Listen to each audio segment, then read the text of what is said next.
Los tambores de guerra suenan en el Ministerio de Salud Pública. El sindicato de salubristas se han hecho eco de los médicos y piden la renuncia del ministro Mariano Rayo y se oponen a lo que ellos llaman un intento de privatizar la salud. Participen en el análisis de este tema con el hashtag SF Sindicato en Guerra. Queremos conocer su opinión. Mientras, los dejo con el informe inicial de Ana Lucía Castillo.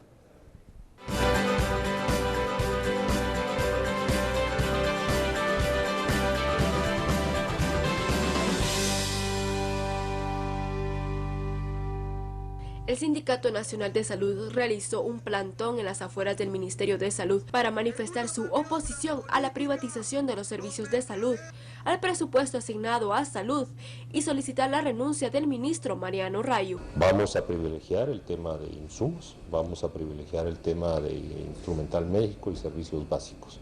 Ya lo demás, con 1.030 millones menos, es lo que realmente entra en una evaluación y en una priorización muy grande. Rayo agregó que el Congreso redujo 1.030 millones de quetzales y ahora se están planteando nuevas propuestas para reorganizar el presupuesto y priorizar el tema de abastecimiento en hospitales, asegurando que no renunciará a su cargo. Muy buenas noches, bienvenidos nuevamente a Análisis Sin Filtro. Soy Ben Kenchin y ya usted escuchó y vio las imágenes del tema del día. Estamos hablando de los salubristas y las amenazas, las solicitudes para que Mariano Rayo salga de ese ministerio y también los señalamientos por una supuesta privatización de los servicios de salud. Le hacemos la invitación que usted participe en esta discusión con el hashtag SF Sindicato en Guerra. Y le damos la bienvenida a nuestros analistas. Estuardo Zapeta, muy buenas noches. Buenas noches. Philip Chicola, muy buenas noches. Buenas noches, Benkei. Bueno, entremos directamente a esta noticia. Hay tambores de guerra, hay anuncios de manifestaciones, ya veíamos unas notas en el interior del país, se están preparando también algunos grupos para venir a la capital a manifestar por esta reducción del presupuesto al Ministerio de Salud para el próximo año y también por estos intentos de privatizar los servicios en los hospitales, Estuardo. Bueno, yo estoy de acuerdo con la primera aseveración, ¿verdad? Que es una protesta enérgica y yo creo que tenemos que presentarla a todos los guatemaltecos, primero por la reducción al presupuesto en salud. En eso estamos de acuerdo, porque la inversión social, que es educación y salud principalmente, ¿verdad? Sí tenemos que focalizarla y tenemos que focalizarla en salud preventiva, pero también tenemos que focalizarla en mejoramiento de hospitales. Ahora, con la segunda de privatización, en realidad no veo la privatización por ningún lado, ¿verdad? Generalmente los sindicatos siempre salen con esa bandera de la privatización porque es una bandera que asusta a mucha gente, asustaba, porque ahora ya no asusta a muchas de las personas. Y yo creo que el colapso del sistema de salud, el colapso también del sistema de seguro social del IX, pero principalmente lo que estamos viendo en el San Juan de Dios y en el Roosevelt estos días, nos dicen exactamente que tenemos que hacer algo. No sé si privatizar es necesariamente el camino que están siguiendo el ministro Ellos y sus hablan de asesores. Patronatos, del regreso de estas figuras dentro de los hospitales. Así estaba. Los patronatos, de hecho, desaparecieron durante el tiempo del presidente Álvaro Colón. Los patronatos en realidad no eran entes privados, sino que eran una administración mucho más transparente de lo que hoy los sindicatos no quieren. Es que lo primero que hay que preguntarle a los sindicatos es si están dispuestos, así como preguntamos a alcaldes, así como preguntamos nosotros a la Contraloría, así como preguntamos nosotros al mismo presidente, al Congreso y a todos, a ver si los sindicatos del Estado, de salud principalmente, y estos están dispuestos ustedes a ser fiscalizados o simple y sencillamente juegan en ese proceso también de corrupción. Porque mucho del colapso en el sistema de salud se lo debemos a ustedes, señores sindicalistas. A ver, Philip, sobre estas argumentaciones de los sindicalistas. Vean, algo que hay que empezar señalando es, y yo concuerdo con Estuardo, de que levantar la supuesta bandera de una privatización, es un discurso que busca generar confrontación ideológica, no se puede. Sencillamente privatizar el sistema de salud implicaría un proceso muy amplio. Obviamente estamos en un momento histórico en el que las privatizaciones se han reducido a nivel mundial, es decir, el modelo, como dice Estuardo, es una cantaleta discursiva para generar confrontación. ¿Qué sí está sucediendo? El sistema de salud como un todo está en crisis y es un diseño en donde nos invita, o es un momento donde nos invita a revisar el diseño, porque ¿qué ocurrió? El actual modelo de salud data de mediados de los años 90, cuando se establecieron los 3 niveles. El primer nivel de los puestos de salud, el segundo nivel de los centros de salud y en tercer lugar los hospitales, tanto locales, regionales como de emergencia. Entonces, lo que se buscaba en ese momento era fortalecer la estructura de los puestos de salud para atender justamente la salud preventiva. Claro está. Pero ¿qué ocurrió? Primero, el Estado no tuvo la capacidad de establecer un modelo que le permitiera llegar realmente a todas las zonas del país, y a raíz de eso se estableció lo que se denominó como el programa de extensión de cobertura, que eso sí podía ser considerado privatización de la salud. Y ahí los sindicalistas no dicen nada, porque muchas de las ONGs que eran subcontratadas por el Ministerio ¿de quiénes eran? Eran de los mismos sindicalistas. ¿Ya viste? Ese modelo sí era una materialización de lo que se conoce como el principio de subsidiariedad, que es ahí donde el Estado ya no puede llegar, subcontrate. Pero ¿qué pasó? Ese modelo se prestó a la corrupción, porque los mismos sindicalistas ponían sus ONGs de parteras, de vacunación, etcétera, etcétera. Incluso hay señalamientos de algunas que hicieron construcción gris, ¿no? Sí, es que vean, eso fue un foco de corrupción total. Entonces, hasta unas de masajes. Ajá, primer problema. Ahí salieron unas de masajes. En San Marcos hubo un problema. Masajes. No, hombre, si los sindicalistas, por eso, de eso no dijeron nada. Eso no dijeron nada. Ahí no dijeron privatización. O sea, ahí sí podría haber una privatización de hecho. No era tanto una privatización, sino que era un modelo subsidiario, se denomina. Que no se ha reducido con el tiempo. Que el modelo subsidiario es, yo Estado mantengo todavía el carácter normativo de financiamiento y de control, pero le delego a un tercer actor las funciones de ejecución local. Bueno, los interrumpo por un momento, vamos al primer corte, vamos a seguir hablando y también a escuchar los argumentos de los sindicalistas que amenazaban con estas manifestaciones. Volvemos después del corte.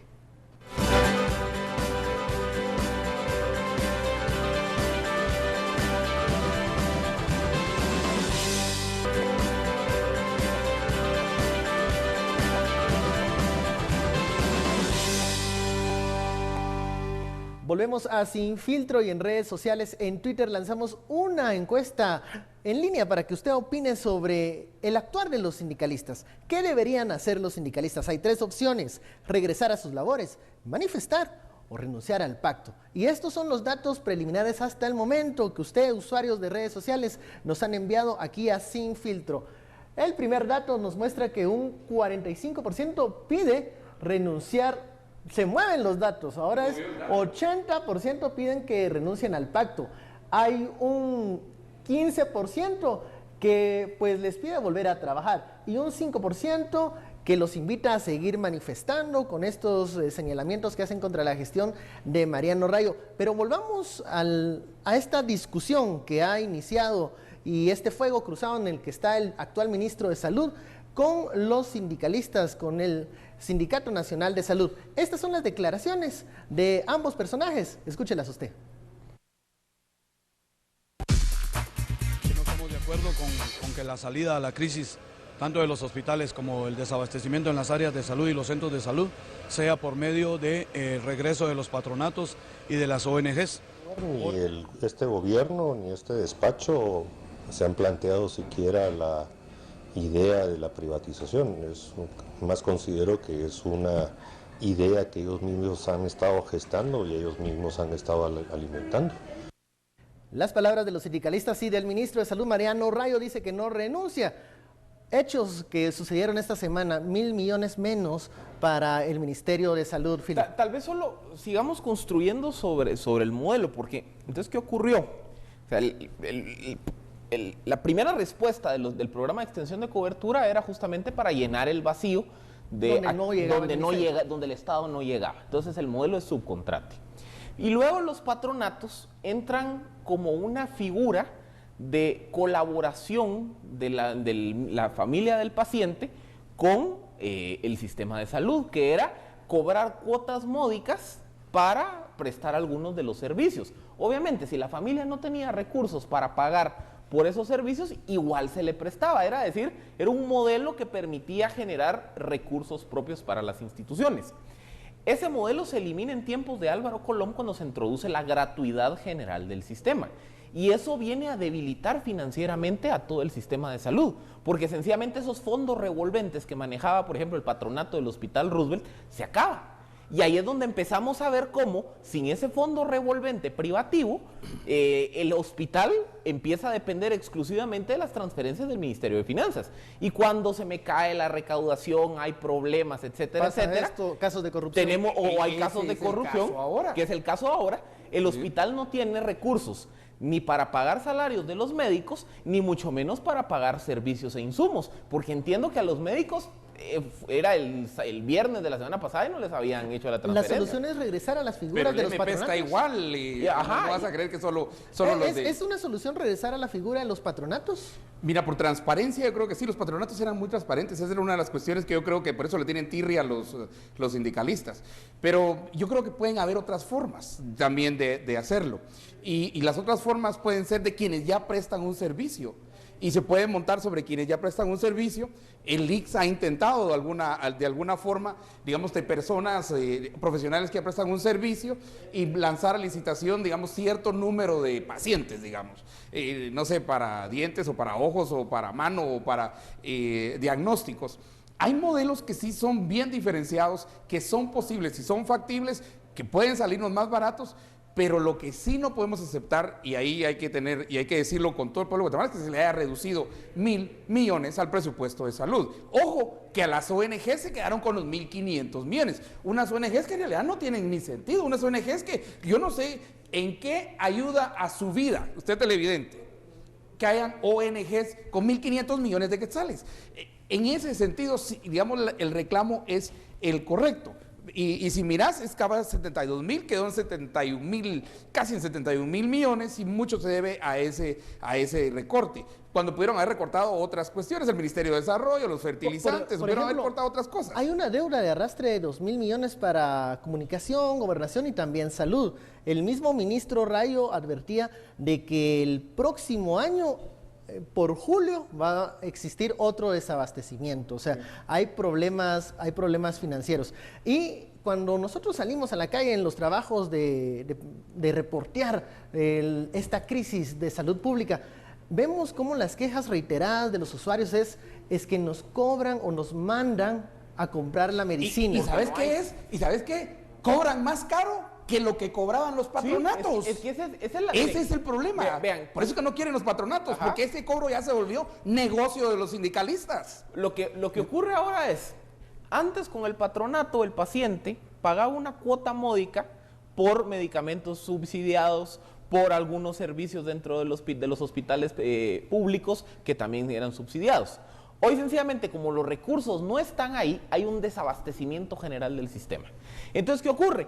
El paciente llega al hospital y el médico le dice, mire, le tengo que recetar tal medicamento a usted, pero no tenemos. Entonces, aquí una de dos, o se muere, o usted consigue que lo vayan a comprar a una farmacia de afuera y lo traen para acá. Entonces, el desabastecimiento genera mayor costo, no solo económico para el paciente y su familia, sino que un costo en vidas humanas, que lo que generaba el modelo anterior, que el modelo anterior era una especie de coparticipación, que la familia y el paciente participaba o pagaba una parte. Y ojo, hasta en los países más desarrollados, vamos a ver los sistemas de salud en Estados Unidos o los sistemas de salud en Europa, en donde hay seguridad social, donde hay gratuidad.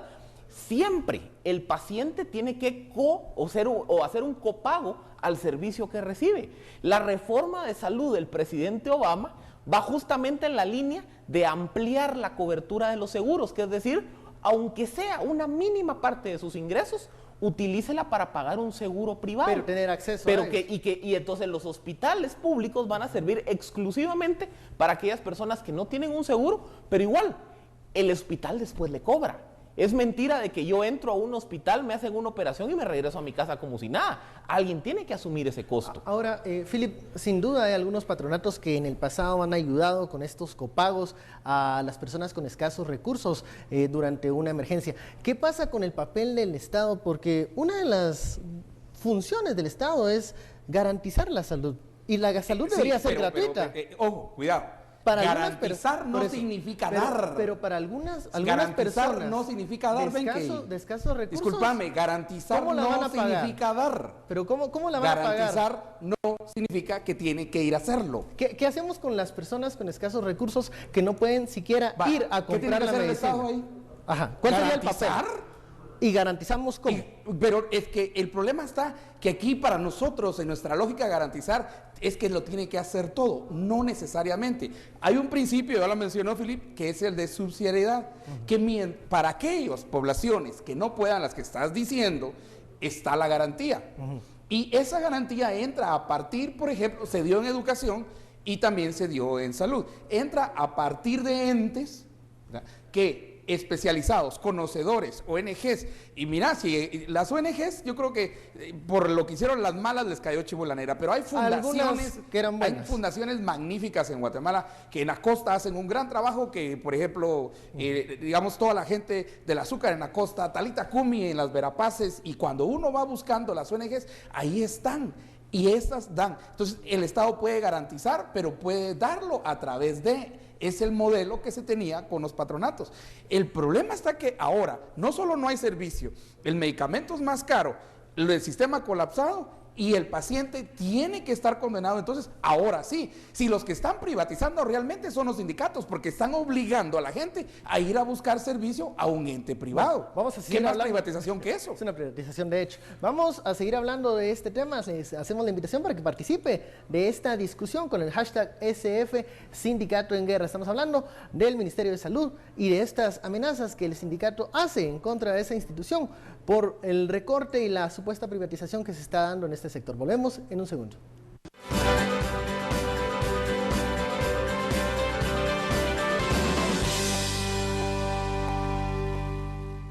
Seguimos en Sin Filtro analizando el papel de los sindicatos, sobre todo ellos, los del sector de salud, y ya algunos mensajes llegan aquí a Sin Filtro. Emal 577 nos dice: los sindicatos son el cáncer del Ministerio de Salud, los trabajadores sindicalizados deberían renunciar al pacto. El siguiente mensaje de Juvenal Fuentes dice: al menos para eso que sirvan los sindicatos de salud, ya que en los últimos años han sido manoseados a conveniencia, refiriéndose al liderazgo de estas organizaciones obreras o organizaciones que están en el Ministerio de Salud Pública. Y por último, el usuario Hawk nos dice: si realmente estos sindicalistas buscan la mejora del país con valentía y dignidad, que renuncien al pacto. Son algunos de los mensajes que nos llegan. Voy a leer otro mensaje que nos envía Ariel Milian. Él dice que nosotros no conozcamos su lucha, no invalida todo lo que hacen. Bueno, tampoco estamos aquí generalizando la lucha sindical. Y lo aclaramos creo que la semana pasada cuando discutimos el tema de los pactos. El pacto colectivo como una figura de negociación laboral es válido. Y es bueno porque permite que los grupos de trabajadores negocien de forma colectiva con su patrono condiciones de trabajo. Lo nefasto de los pactos colectivos en general, pero particularmente del pacto colectivo en el sector salud, es que hay un artículo que establece todo un modelo de aumento salarial en función al tiempo cumplido del trabajador. Y entonces, ¿qué pasa con ese artículo? Que ese artículo le genera una presión financiera al Ministerio de Salud que es incapaz de cumplir. Solo para que tengan el dato, el pacto colectivo, y no todo, ese artículo le cuesta más o menos el 40% del presupuesto al Ministerio de Salud. Entonces, cuando hablamos de denunciar el pacto colectivo, realmente no quiere decir que vamos a retroceder las condiciones laborales de los sindicalistas de aquí a 40 años, sino que el asunto es, vean, ustedes tienen que entender que no es sostenible financieramente un acuerdo en el cual básicamente 2.800 millones de quetzales quedan comprometidos solo para cumplir con esa normativa de remuneración. Aquí hay que encontrar una alternativa, porque como lo explicábamos, el problema que hoy tiene el Ministerio de Salud es que para cumplir con las obligaciones financieras que le establece el pacto colectivo, ha tenido que dejar de erogar presupuesto para pago a proveedores y servicios básicos. Y ahí está el desabastecimiento. ¿Y ahí qué ocurre? Entonces, ahí los mismos proveedores son los que hoy le están diciendo al ministerio: si no me pagas, no te proveo. Con toda la razón. Ajá. Pero el proveedor tiene razón. Ahora, Estuardo, Philip, Hablábamos de las personas que van al sistema de salud pública, a estos hospitales de referencia, Hospital San Juan de Dios, el Hospital Roosevelt.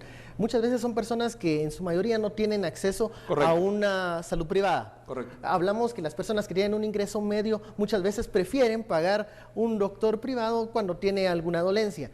¿Qué hacemos para que estas personas, no estoy descartando ningún método, ya sea vía patronato, vía la subsidiariedad, la gratuidad de la que se habló en la administración anterior, para poder atender a todo ese sector vulnerable que no puede acceder a pagar la medicina? Mira, en BLM, en Viva la Mañana, hay un reportaje y yo lo presenté la vez pasada como un ejemplo de una señora con cáncer terminal que está haciendo cola porque nuestros reporteros fueron, que eran 5 de la mañana. Sí, haciendo largas colas. Sí, pero largas colas en el San Juan de Dios, solo para toparse cuando llegan a la puerta de que ese día no iba a haber servicio y que era... pero por el otro lado, adentro también, cuando hablas con los doctores, dice, ¿pero qué quiere que haga? No hay, no tenemos cómo. Si les doy aquí, quito del otro lado. Y entonces el costo es en vidas. Ese es el costo más grande que el sindicato tiene que entender. O sea, 1.000, 2.000 por ahí millones, y ojo que aquí pues fueron, el pacto colectivo va junto con el Ministerio de Educación, y tiene incrementos empezó con el 3,5, luego se fue al 7, y luego va a ir al 11%. Lo que está viviendo hoy el Ministerio de Salud le va a pasar al Ministerio de Educación de aquí a unos 2, 3 años. Porque los pactos que firmó Otto Pérez son muy similares. Están casados. No, están casados. Y los incrementos que tenía, digamos, mira, es que el sindicato de salud en realidad y el de educación son los sindicatos más fuertes, por eso los políticos son los más políticos. Buscan los favores de estos dos. Solo para darte un dato que siempre es el que más duele. Solo en dietas, el sindicato de salud cobra 52 millones. Y recordemos otra cosa. En dietas. Y decime, ¿qué sindicato en Estados Unidos? Te agrego otra cosa. Los sindicalistas tienen 24 bonos, acordado por el pacto colectivo. Es que ahí es donde les digo, vean, el pacto colectivo como herramienta de negociación de condiciones de trabajo, no hay que satanizarlo, es válido. Es correcto. Lo nefasto es cuando yo en un pacto colectivo le pongo tantas condiciones financieras al empleador, en este caso al Ministerio de Salud, que lo voy a amarrar ad eternum, que es lo que está pasando ahorita. Y entonces, ante esta crisis, vean, realmente hay dos soluciones. La solución inmediata a la crisis y la solución estratégica. La solución inmediata a la crisis es, hay que encontrar una salida legal para, ya sea denunciar el pacto colectivo, que ya ese proceso está encaminado. Hay quienes dicen que podría entrar ahí la figura de la lesividad. A mí me genera dudas, es un asunto de derechos comparados. La lesividad es una figura de derecho administrativo, el pacto colectivo es derecho laboral, pero el debate está. O sea, hay que encontrar una salida financiera, porque lo que hay que hacer es, hay que quitarle al Ministerio de Salud la presión financiera que le genera ese artículo, esos artículos del pacto, para que de esa forma se puedan liberar recursos para empezar a cubrir deudas con proveedores y que de esa forma se reabastezcan los hospitales. Como un primer punto. Pero la reforma estratégica del sistema de salud es que aquí hay que enfocar el gasto y la inversión en los puestos de salud y en la salud preventiva y primaria. El primer Porque nivel. ¿qué ocurre? Porque si yo atiendo la salud desde una perspectiva preventiva y desde una perspectiva primaria, yo voy a empezar a desconcentrar los hospitales.